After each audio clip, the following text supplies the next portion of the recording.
Lagyan natin ng asin yung isda. Tapos, siguruhin natin na merong asin ang magkabilang side ng isda para well seasoned ito.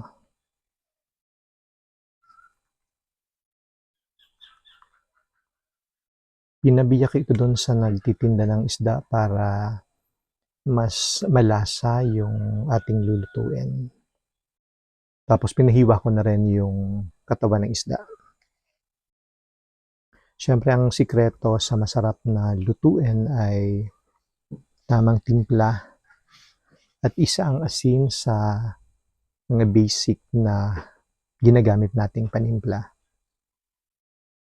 Ngayon maghihiwa na tayo ng mga gulay at sangkap na ilalagay natin sa ating lulutuin. Pag naghihiwa ko ng kamatis, tinatanggal ko yung pinagkabitan ng tangkay dahil medyo matigas yun.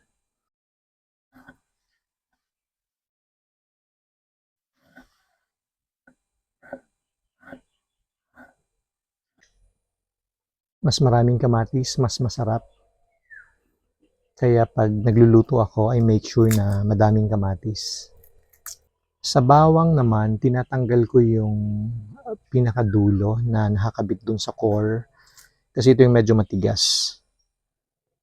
Tsaka pag i-break mo na yung bawang, mas madali siyang gawin.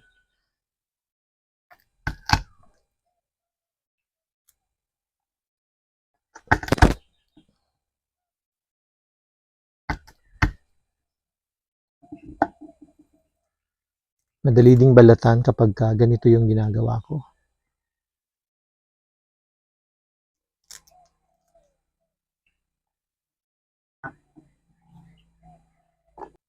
Tapos maghihiwa din tayo ng sibuyas.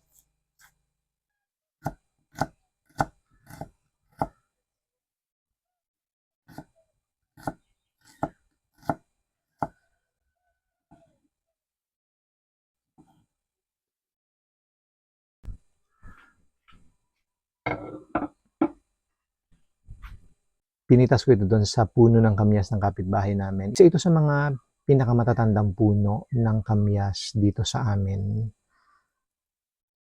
Mga bata pa kami, ito na yung inakyat naming puno para mamitas ng mga bunga. Ang ginagawa ko niyan ay tinatanggal ko lang yung pinagkabitan ng tangkay, katulad nito. Tapos, hinihiwa ko ito diagonally para na rin mas malasahan natin yung asim niya. Yan. That's how I do it. Pwede rin naman na isahog mo ito ng buo lang. Pwede rin naman na hiwain katulad ng ginagawa ko. Depende sa inyo kung paano nyo ito gustong gamitin. Either way, pareho nating may extract yung sarap ng asim na hinahanap natin sa bunga ng kamyas. Pag nangunguha kami ng bunga nito, may daladala na kami ng asin sa aming palad para pag nakapitas na kami, isasawsaw lang namin sa asin. Tapos kakainin na namin yung bunga. Ang puno ng kamyas na ito ay pag-aari ni Chang Tita sa ni Chong Ramon. Tapos yung nag-iisang anak nila na si Lorena ay kaibigan namin hanggang sa naging kumare ko siya nung nagkaroon siya ng pamilya. Ang kanyang anak na si Naning ay aking inaanak. Ito yung second child nila. Dalawa lang naman yung anak nila. Ayan. Dadamihan natin yung kamyas dahil mas maasim, mas masarap. Ito ang kagandahan ng namumuhay dito sa probinsya. Maraming pangsahog na pwede mong lutuin na unang-una, pwede mong hingin sa kapitbahay. Kung hindi naman, pwede mong pitasin sa iyong bakuran kung meron kang tanim nito. Kaya very economical ang mamuhay dito sa probinsya dahil yung lulutuin mo karamihan ay pipitasin mo na lang sa iyong bakuran. Naririnig niyo ba yung huni ng iba't ibang ibon dito ngayon habang nagkukwentuhan tayo? Hindi yan galing sa sound effect ng kung ano mang background music or sound, kundi yan ay natural na huni ng mga ibon dito. Maraming species ng ibon dito sa aming paligid, kaya minsan may time na salit-salitan sila pag humuhuni. Yung parang nag-uusap sila. Tapos kung narinig nyo rin sa background, yung nagtitinda ng isda sa kalsada. Kaya lang medyo malayo and yung ginagamit ko ngayong gadget, meron siyang ability na i-minimize yung noise. So baka hindi nyo naririnig yung sigaw nung nagtitinda ng isda. Sana nakaka-capture din ng malinaw yung huni ng ibon. Maganda kasing pakinggan. Masarap sa tenga yung huni nila. Nakaka-relax, nakakatanggal ng stress. At talagang dito ko lang ito nararanasan sa probinsya. Dun sa tinitirhan ko sa Maynila, sa part ng Quezon City, yung kapitbahay namin may alagang mga ibon pero nakakulong sa hawla. Dito, yung mga ibon na naririnig nating humuhuni sa ating paligid ay malayang lumilipad at nakakapaglaro sa himpapawid.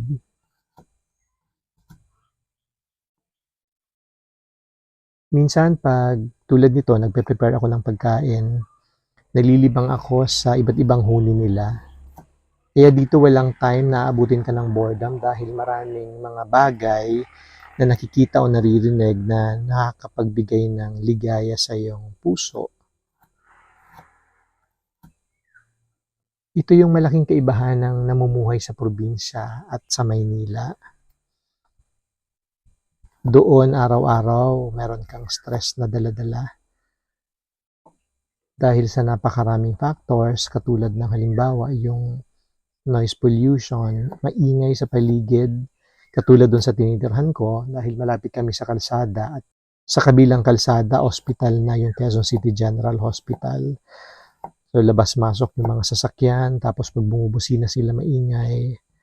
Tapos yung traffic din dun sa kabilang side ng kalsada sa may bandang Congressional, dinig ko rin yon mula sa tinitirhan ko kaya dun pa lang hindi ka pa nakakalabas ng bahay, meron ka ng stress na minamanage.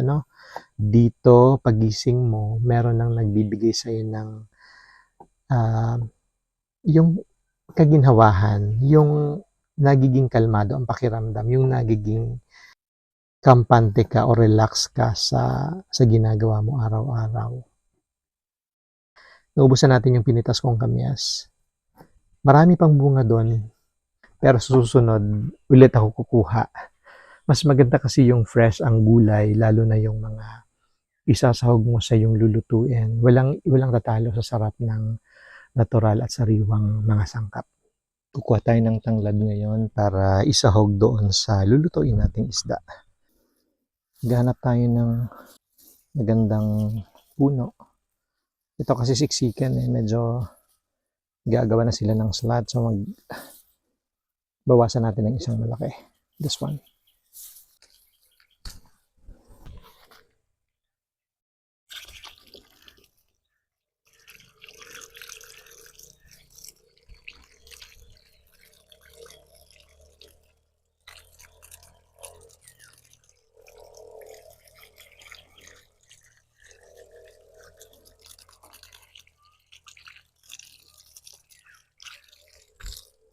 Ito na yung pinitas nating tanglad na ilalagay sa isdang bangkulis na lulutuin natin.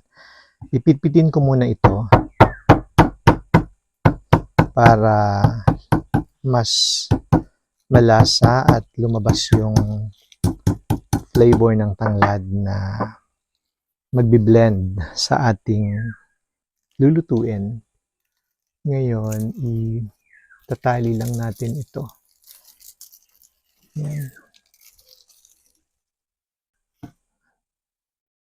Ito na yung isdang bangkulis na lulutuin natin. Ito yung nilagyan natin ng asin kanina. Lalagay natin sa pinakailalim yung ulo para mas malambot at mas lumabas yung lasa nito. Tapos palalambutin natin ng dahan-dahan hanggang sa ma-achieve natin yung napakalambot na texture nito. Yan. So, lalagay na natin yung tanglad. Ito yung kinuha natin dun sa likod bahay kanina. Lagyan natin dito sa ilalim.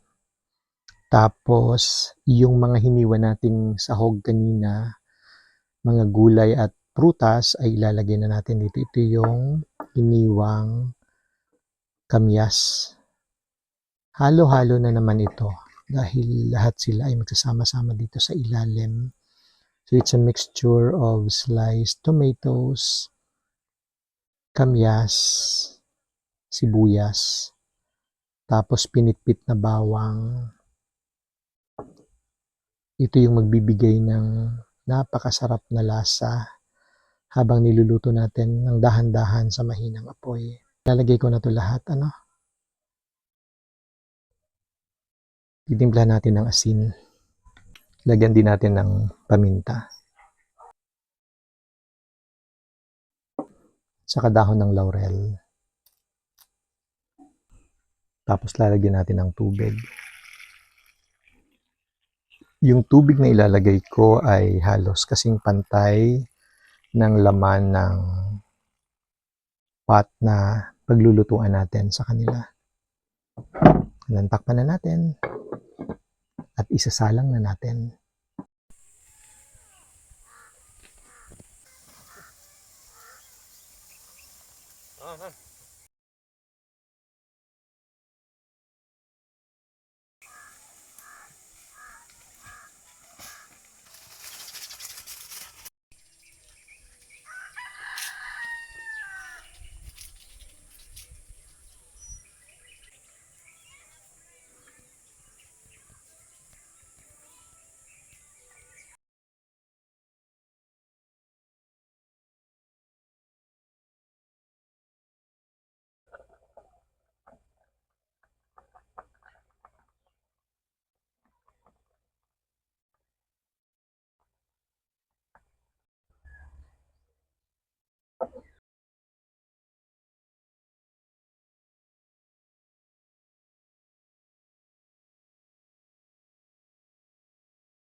Buksan na natin yung palayok na pinaglutuan natin kanina ng ginataang bangkules na may dahon ng malunggay.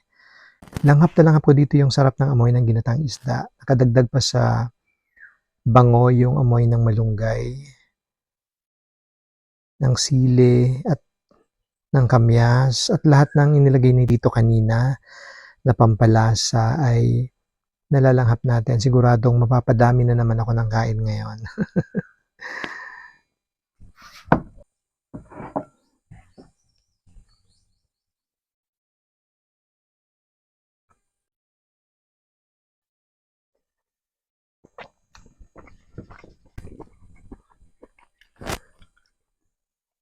Ang sarap ng malunggay. Isang lasa yung gata. Ang sarap nung na-blend na flavor ng isda, ng kamyas,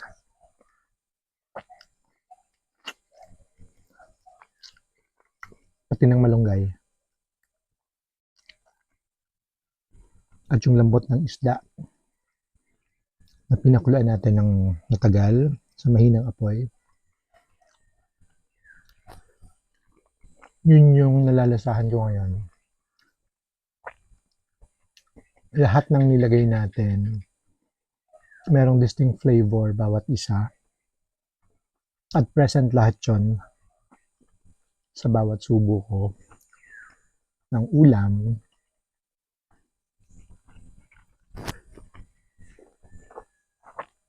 At dakot ng kanin.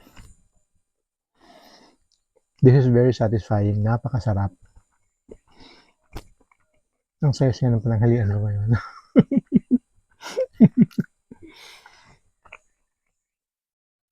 Sana kayo rin.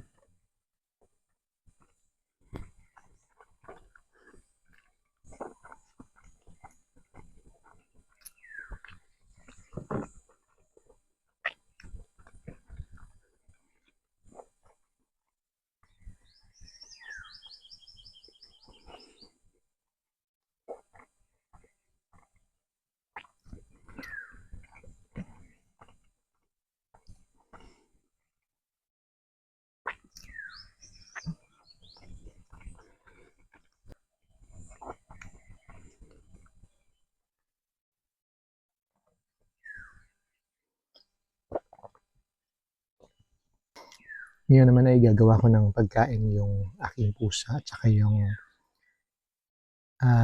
kuting niya. Paborito din nila ito. Dahil malalaki yung tinik ng isdang ito, kailangan kong himayin para hindi sila matinik. Siguradong magana na naman yung kain ng mag-ina pag binigay ko to sa kanila. Yan, dinudurog ko na ngayon yung isda. Tapos lalagyan ko ng konting sabaw, may gatayon.